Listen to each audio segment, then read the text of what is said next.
Welcome to the Popcorn Talk Network, for the online broadcast network that features movie discussion, news, and interviews. Press 1.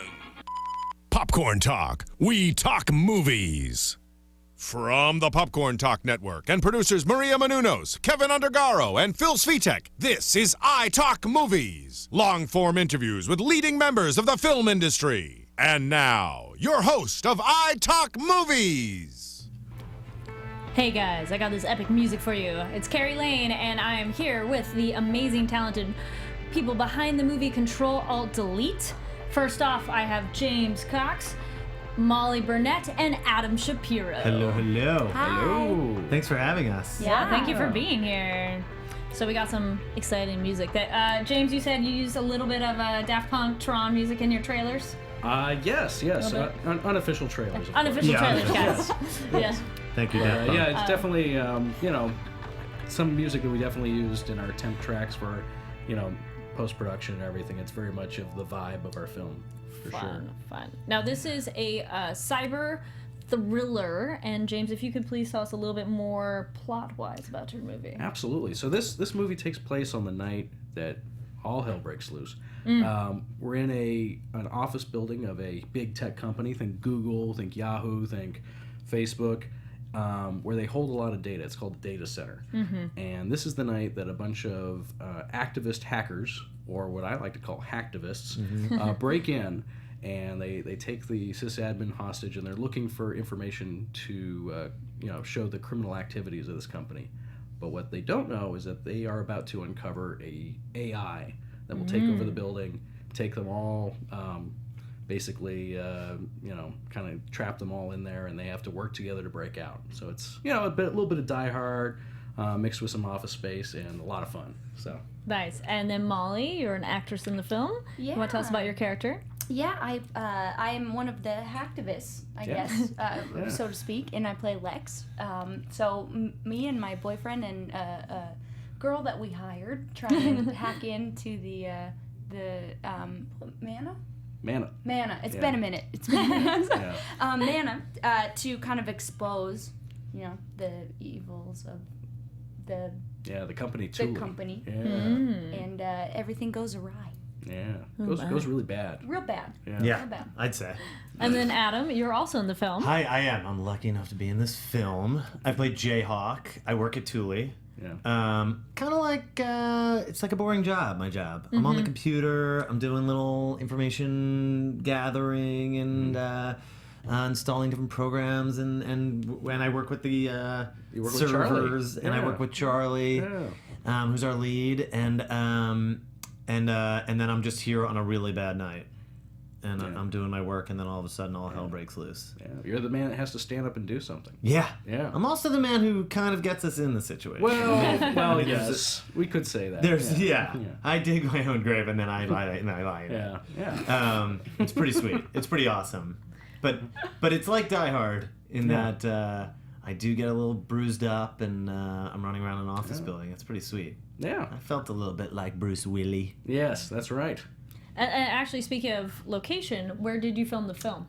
We shot in Newport Beach, an office building that actually had a whole vacant floor that they were about to remodel. But we shot during the holidays when none of that construction was happening, so we had the whole run of the place before they demoed it. That was the best, because we knew they were going to demo it, and then when there was a big blood splatter, it was like, screw it. Who cares? They're gonna tear this wall down anyway. They just move on to the next scene. It was awesome. Yeah, we totally destroyed. We blew up walls and well, we cut open walls where it was convenient, and it was controlled chaos. Now, how'd you find this location? Well, this is one of the many things that you ask around, you talk to different people. This happened to come through a connection with one of our executive producers, and it was a guy who owned part of the building who was interested in getting involved in film, and we were happy to oblige. Absolutely. Well, that worked out well. Yeah, because I have seen the film, and I do like how that environment plays it's almost it's one of the other characters. We'd like to think so. I mean, we really try to give the place some character, and while it may not be the most textbook data center, it's our data center, and sure. it's our film's data center. So yeah. And then when did you make the film? We made it just a year ago. We started shooting January 5th, I want to say, of 2015. And it was, basically our plan, and the reason we got to work with such talented actors and everybody is Who? who Who are you talking about? Well, there's this guy. Brian. Yeah, Brian Patrick Way. Yeah. He was a good one. Yeah. Part of the, I think we were right before pilot season and kind of during the holidays, and we only asked, a couple weeks work. So, the whole thing shot in 14 days. 14 days. 2014 days. 2014 days we shot this. Yeah. Long shoot. Yeah. No, 14 days. Wow. Yeah. I know. That's crazy. I thought it was just like I thought it was just because I was there 14 days. I figured those were my 14 days. Right, But there was right, like right. other days. But Yeah. you shot all of it. You're in most of the movies. Wow, I am? Yeah. I cannot wait to see this We film. didn't cut you out. Don't worry. Yeah. And now, for those who acted in the film, how did you hear about this particular role in this particular project? Take it over. Well, I mean, Old school. Yeah, your agent. Yeah. Right? Cool. Yeah, your It was just an old school East Coast audition email. Yep.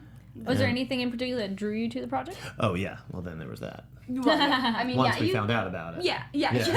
You get submitted, and then you read the script, and if you connect with it, you go out for it.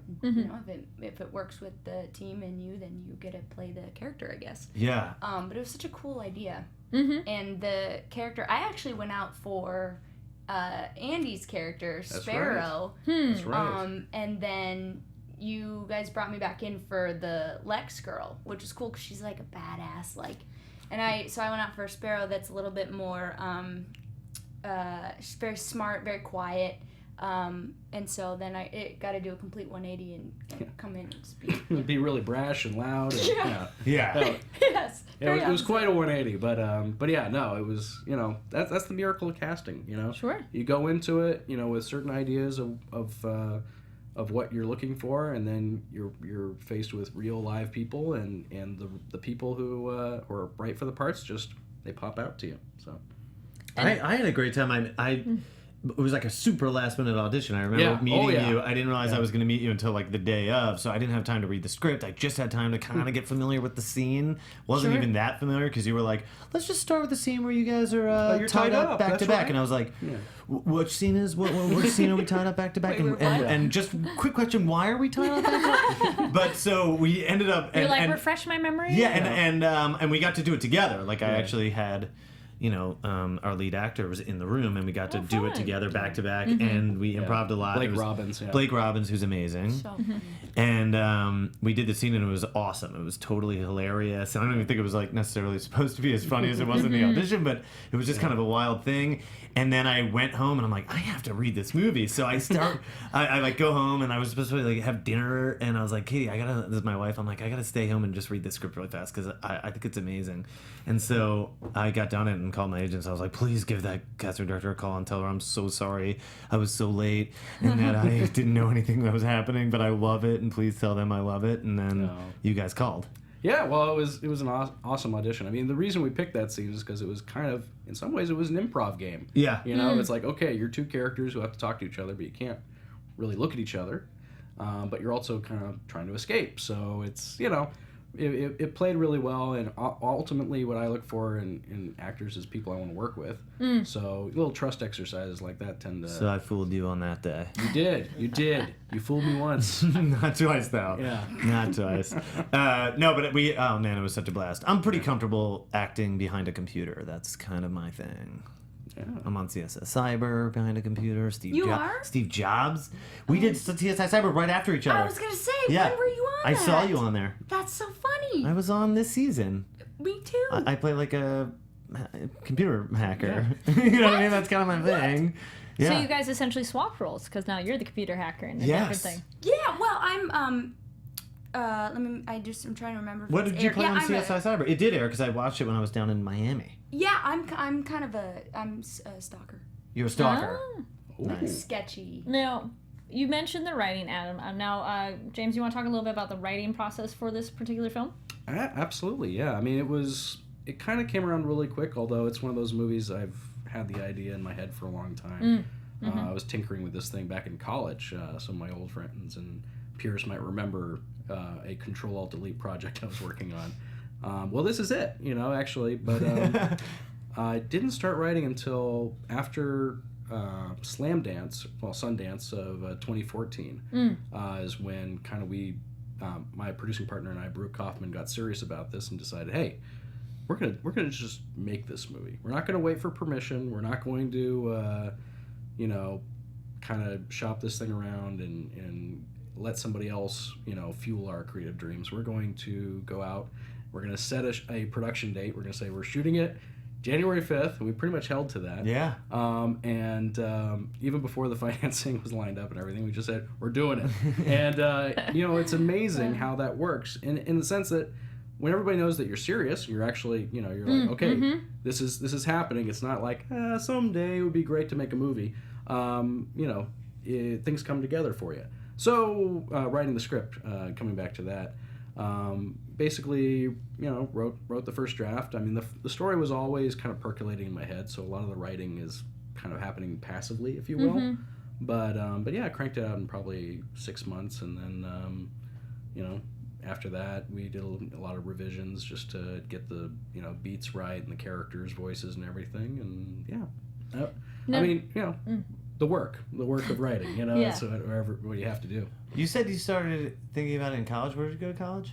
I went to Chapman University. Oh, yeah, Chapman down there. Yeah, down in Orange County. They have a beautiful film facilities there. Yeah. They did. Unbelievable. They did. They do, actually. But yeah, actually, we did a lot of our post-production there. Oh, really? Thanks to their generosity. Yeah, it was great. Oh, thanks, Chapman. Yeah. And was it fun to include kind of those homages to films? Obviously, you can tell you enjoy the films that you're kind of paying homage to. Like another one, you mentioned Die Hard and Office Space a little bit. And then also I would add Hackers a little bit too. Maybe my wife is a little Hackers fan. Yeah, my wife is a huge Hackers fan. And I think I got that through osmosis. Because there you go. It's a movie that plays fast and loose with computer science, which was something we were trying to not do. Oh, okay. Yeah, this is grounded in real computer science. Oh yeah, absolutely. Like, I didn't know what half of the things we were saying were before we would get to set and ask you, what is a comp server? Did you have to do a lot of research to get this information correct? Yeah, absolutely. It was, it was important to me. I mean, going into this, we knew, okay, Avengers Age of Ultron is going to tackle similar subject matter, the dangers of AI. Now, they're going to... I didn't know at the time that it was going to be, really jokey James Spader. I thought it was a little bit... It was... I was like, okay, they're going to be tackling this thing. We need to do it in our own way that's going to be vastly different, because we don't have the budget for big, giant cyborg robots, androids. So, my approach was, okay, let's look at the science of today. Let's look at... how AI works and what's the truth behind all this, and how can it be dangerous in a real world. So, and that's why I bothered to MIT actually. This is something worth checking out. Is you're able to watch a lot of their courses for free online. This is something they just opened up, I think, a year and a half ago. So what did I do? I went MIT Artificial Intelligence. There is hours and hours of professor lectures on the subject. Half of it I was totally it was like another language. But what? Yeah, but it's really valuable stuff. For me, it really at least framed my understanding of the subject matter. So I understood. It's like, okay, this is what they can do. This is what they can't do, and this is what's theoretical. And we tried to move ourselves into the serious theoretical realm so that we could do some fun stuff. That's so cool. So cool. And so now we have some photos. This first one here, we got James. It's you and your son. On the machine. And this is the machine in the film. Yeah, so that's the box that our AI lives in. Got it. And I'm talking about the green thing, not my son. He's featured a little cameo in the post-credits. Cute. He's so cute. All right, Just stoked to be right there. Yeah, he's in the movie. He is. He's in at the very end. Very good actor. Very solid actor. Very real. And then why don't you tell us about this disgusting little thing? So the topic of nanodesicants is relevant to this. There is a hidden threat, a surprise threat within this data center that you have to see the film really to appreciate. But let's just say that Mana is able to weaponize a lot of the buildings, infrastructure and stuff to create some very frightening. Is that an actual dead animal? That is the product That's really good. of Dan Diana, our special effects master. He's amazing. Yeah. He makes a lot of amazing dead-looking Dead things. Yeah. No, we had a great makeup effects team, and that was one of his little pet projects, if you will. All right, we'll move on to our next photo. So we got some garage darkness. Yeah, so there's a nice little scene where we tackle the dangers of self-driving cars. I'll just leave it right there. Yeah, that's good. We'll I'm obsessed with the whole the dangers of self-driving cars, and how it's going to change other things. Sure. Like you're not going to really need parking lots at the airport because the car will just drop you off and then go home. Yep. Here we go. We got Adam in this shot. Oh, there I am. Hey. Just doing a little acting. Yeah, so Adam, maybe tell us a little bit about working with old Mana. I liked working with Mana. It was it had lots of lights in it, and those lights would reflect upon my face. Mm-hmm. Got any and gossip? create Any some good, secrets about Mana? Yeah. It was a cool contrast. It was like probably my favorite movie prop I've ever gotten to work with because it smoked and it blew up and it's like it lights up and it's all sorts of stuff. It's a cool. It's a very like it's a prop is very alive. Oh, there you are. And then we got Molly here. And the other actress, remember your name again, please? Andy Allo, yes. Yeah. They were We two got of James our in the activists. background. Yeah, this is me directing. I love that super bold, awesome makeup choice. Yeah, you want to talk about that choice? It just looks so cool. Actually, this is kind of a neat little thing. There's so one of the things that AI technology is able to do is facial recognition.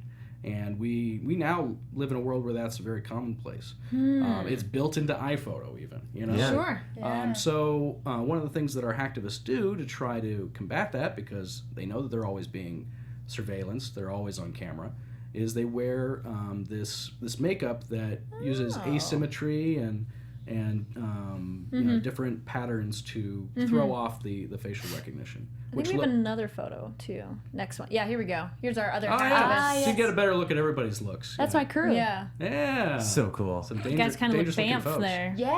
Yeah. We real deep.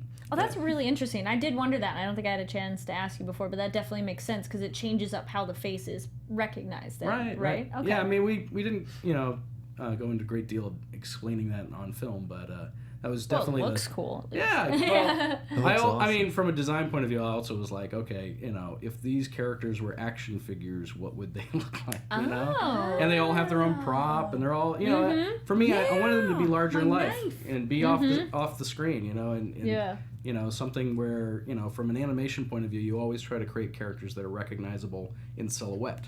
So I, just kind of went for that from a design choice. And that's Brian Patrick Wade in the back there. Brian Patrick Wade and I know each other from the gym. Oh, Yes. Yeah, As you can see. we spot each other. Yeah. Then we got you again, Molly, here. Kind of an action scene. Oh, Wait. We'll go back. We'll come, there we go. Oh yeah. yeah. Well, this is where, certain things start to happen. Start going wrong. Yeah. Dangerous. Yeah, with those pesky nanodescants. Yeah. Was that, Molly, was there any bit like a tension or anxiety or, how charged were those kind of scenes where it's semi, life-threatening? Yeah, I mean, you have to make sure you try and, I mean, you don't want to ever be too big because it's camera still and it captures every moment that you do, but you still, like, you might die, so you have to act as such. And I don't know about you guys, but, like, if I'm about to die, I'm kind of freaking out. Sure. Yeah. So, yeah. And then this next one, here's our back-to-back shot. You might recognize there we this go. picture because that's the audition scene right there. Right Yes. there, yeah. Yes. Yeah, that's from the audition even, we One of the most, I would say one of the most challenging. That is actually from the. I wore those broken glasses to the audition. You really wanted the role. That was one of the more challenging parts of playing this role was that my glasses break pretty early, Yeah. but I can't see without them, so I had to wear some pretty broken glasses for a little while. Yeah. I think we have one Thanks to you. more. Yeah, here we go. So then, why don't you talk, one. Adam? You want to talk a little bit about what's going on here? Yeah, this is us looking at Mana and And you want to say the other character? What? Talk about who is the character next to you? Well, we work together, and we're the last ones there. Okay. Night Night shift. and it's like the two of us that kind of have to man up and get us out of this This situation. is when you make a certain decision to turn it on. Yes. It's not necessarily the best decision, but you're thinking, hey, this might be kind of fun. Why not? Let's try it. Yeah. Maybe it can help us. Fancy new box in the office. Why not? Yeah, so we actually haven't really worked with Mana, so we're looking inside of it, and Mana becomes basically a character in the movie in this scene. Yeah, It's great. this is Mind pretty of its exciting. own. The movie kind of takes off right here. Yeah. It gets a little intense. Yeah. This is where it goes from goes right to green light go. Yeah. That's right. That's when we got green actually lit. a green light. Yeah. Green And there's light. a And very it bright goes. green light shining on my face from the Yes. Mana.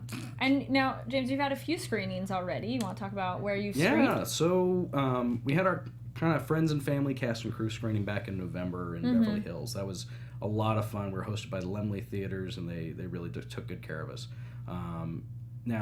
Since then, we actually screened in Park City during Sundance, which was also a private screening, and it was kind of a way of dipping our toe in the waters of what an audience will think of this thing, because it's it's an unusual film. But How did that go? it went extremely well. It was a Good, young good. crowd. I think the great example of there was okay, late at night, few drinks back, it's a great experience and a lot of fun. And we had a rowdy, fun crowd, and they really enjoyed it. And I think that bodes well for the future of the film. And then we're going to be showing in Long Beach coming up very soon, this weekend, Saturday.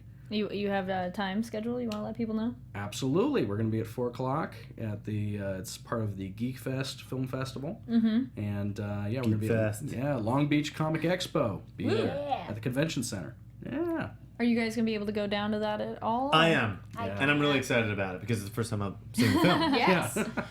So Yeah. I Are you can't excited wait. big about moment. the convention too? It's like I'm geeky film excited at a about geek fest. being around geeks. Yeah. I feel comfortable when I'm around geeks. Really? Yeah, when I'm Why? not at the gym. Yeah. and so I'll take that day off working out, and I'll go down and And you got your go down to the cosplay ready, festival. right? And then I got my cosplay ready. I'm gonna be Deadpool? I'm gonna be Deadpool. Yeah, like everybody else. Right? Yep. Yeah. And then Fit right in. yeah, I'm excited about it. It's gonna be really fun. and Long Beach. It's always a great excuse to go down to Long Beach.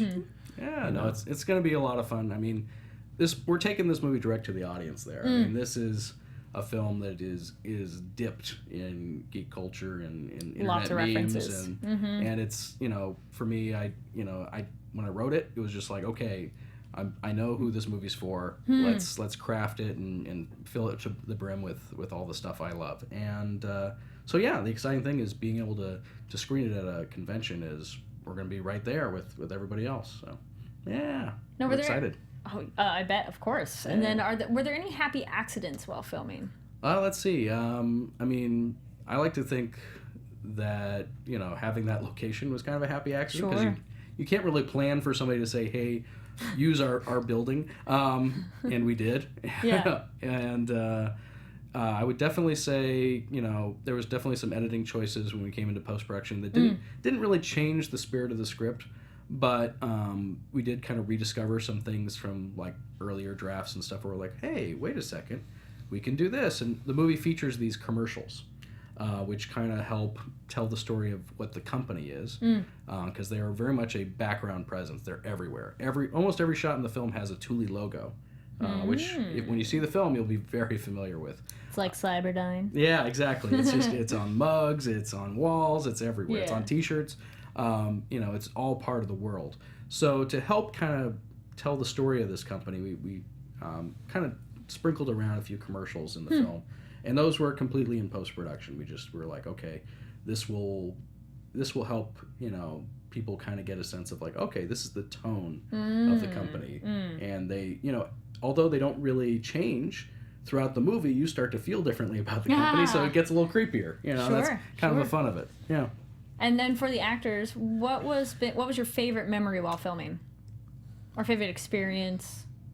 Honestly, there's one that comes to mind right off the bat, which is we were, I think we were close to being done, and I got the news that I had booked a role in the Steve Jobs film. That's right. But I had to tell you because there was like a date thing or whatever, and then like you told somebody, and then when I showed up to set, like you guys made me a cake and it had the Apple logo on the cake and it said congratulations, and I was like, it was very cool. Yeah. But like it was like the greatest. It was a small crew, and everyone worked their asses off. It was like an incredible crew, and we moved along so quickly.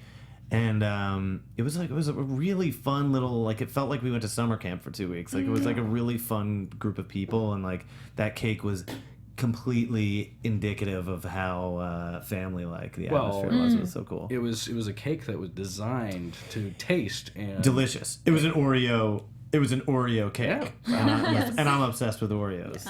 So it was that was amazing, delicious. Yeah, I mean, I from the get-go, I wanted to create kind of a family atmosphere there. And, it started with a family meal at Maggiano's. That's right.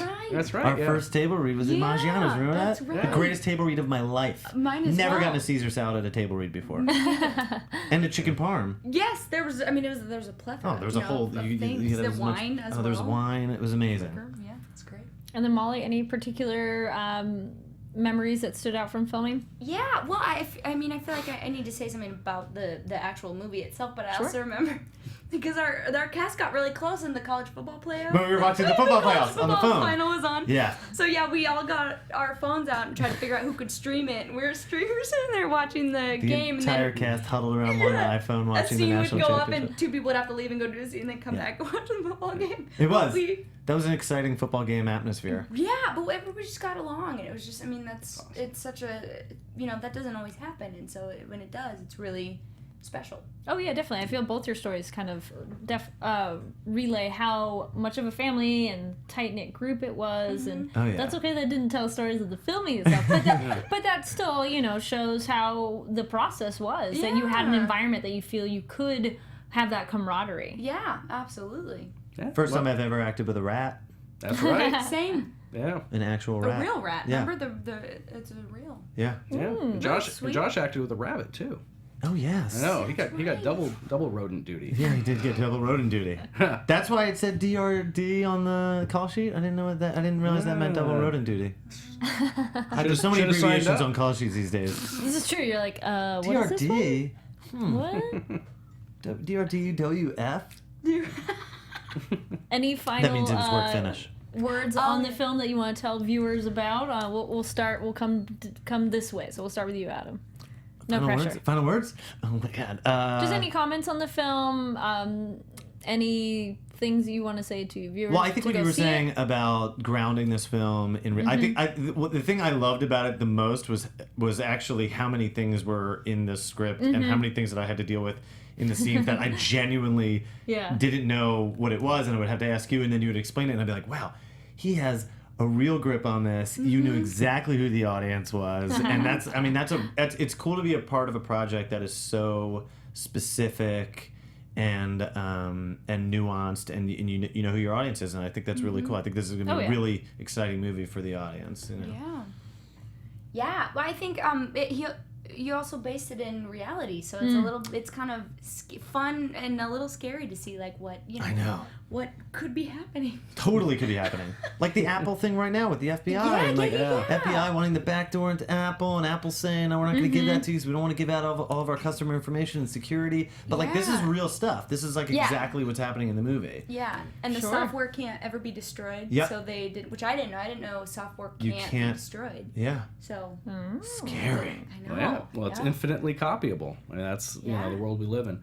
Well, you set me up perfectly because I was about to apologize for getting on my soapbox a little bit. But as much fun as this movie is, I mean, what I think is important that people maybe take away from it is, we do worry a lot about the NSA and things, but we also, at the same time, give away our information so freely.